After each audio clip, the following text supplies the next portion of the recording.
ایک شخص نے جادو کے بارے میں سوال کیا اور کہنے لگا کہ جادو کیا ہے۔ اس کے بارے میں ایک پی ٹی وی ہوم پر آج سے کچھ عرصہ پہلے پروگرام چلتا تھا جو عرفان بابا جی کے نام سے لوگوں کو سوالات کے جواب دے رہے تھے، تو اس نے یہ بات کی، مگر اس نے جادو کی بالکل تشریح کو 100% غلط کیا۔ اس نے یہ کہا کہ سحر کا اصل مسئلہ کیا ہے؟ سحر کا اصل معنی یہ ہے کہ جو چیز انسان کے ساتھ ہو رہا ہو اور وہ چیز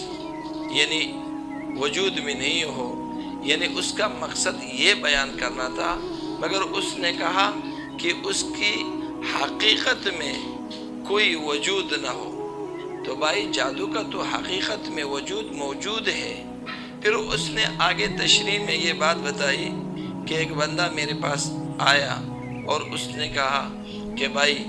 میری شادی ہوئی اور میرے بچے نہیں ہوئے، میرے بیوی کا کوک کسی نے باندھا ہوا ہے اور یہ مسئلہ ہے، اس وجہ سے میرے بچے نہیں ہو رہے، تو مجھے افسوس سے کہنا پڑ رہا ہے کہ ایسا کوئی کر سکتا ہے؟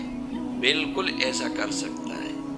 شیخ عبدالسلام بالی نے اپنے کتاب میں لکھا جن کا عقیدہ غیر مقید ہے وہ اس بات کو تسلیم کر رہا ہے، وہ کہہ رہا ہے کہ بھائی جب انسان کے اوپر جادو کیا جاتا ہے تو اس کے جب نسبندی یعنی بچوں کے معاملات بند کر دیا جاتا ہے تو یا کوک باندھ دیا جاتا ہے یا مرد کے دماغ میں ایسا اس کی جو انسان کے دماغ میں ایک شہوت کا سینسر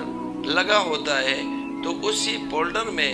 شیطان جن کو ایسا بٹھائے جاتے ہیں، جس وقت وہ بیوی کے قریب جاتا ہے تو ان کا جو خواہشات ہوتے ہیں، ان کے تناسل ہوتے ہیں، اس کے اندر شہوت ختم ہو کر وہ بالکل نامرد ہو جاتا ہے اور وہ اپنے بیوی سے نہیں مل سکتا ہے۔ اور میرے پاس تو ایسا کئی کیس آیا کہ 20 سال ایک بندے کا اولاد نہیں تھی، ان کے ساتھ یہی مسئلہ تھا، مگر جب ان کا یہ مسئلہ قرآن اور سنت کے علاج کے مطابق ان کا مسئلہ کاٹا، الحمدللہ آج ان کو اللہ نے 6 بچے عطا فرمائے، 6 بچے ان کا۔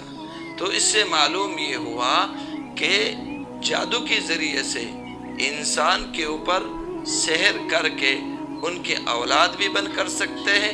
اور ان کے بچے بھی بن کر سکتے ہیں، کیونکہ جادو کو اللہ ہی نے طاقت عطا فرمایا۔ جادو کچھ بھی نہیں ہے، قرآن کہہ رہا، مگر جادو اگر کچھ ہے تو اللہ کے حکم سے، اور جادو کے باقاعدہ کر کے وَاتَّبَعُوا مَا تَتْلُو الشَّيَاطِينُ عَلَى مُلْكِ سُلَيْمَانَ وَمَا كَفَرَ سُلَيْمَانُ وَالشَّيَاطِينُ كَفَرُوا يُعَلِّمُونَ النَّاسَ السِّحْرَ۔ اس میں اللہ جل جلالہ نے جادو کی کیا، جس طریقے سے میاں بیوی کے اندر تفرقہ ڈالے جاتے ہیں، تو میاں بیوی کے اندر تفرقہ ڈالنے یہ تو اللہ کی قدرت میں ہے، مگر وہ جادو کے ذریعے سے اللہ فرما رہے کہ اس کے اندر تفرقہ پیدا ہو سکتے۔ تو آیا اس کے بارے میں جو انہوں نے جادو کی تشریح کی 100% غلط کی۔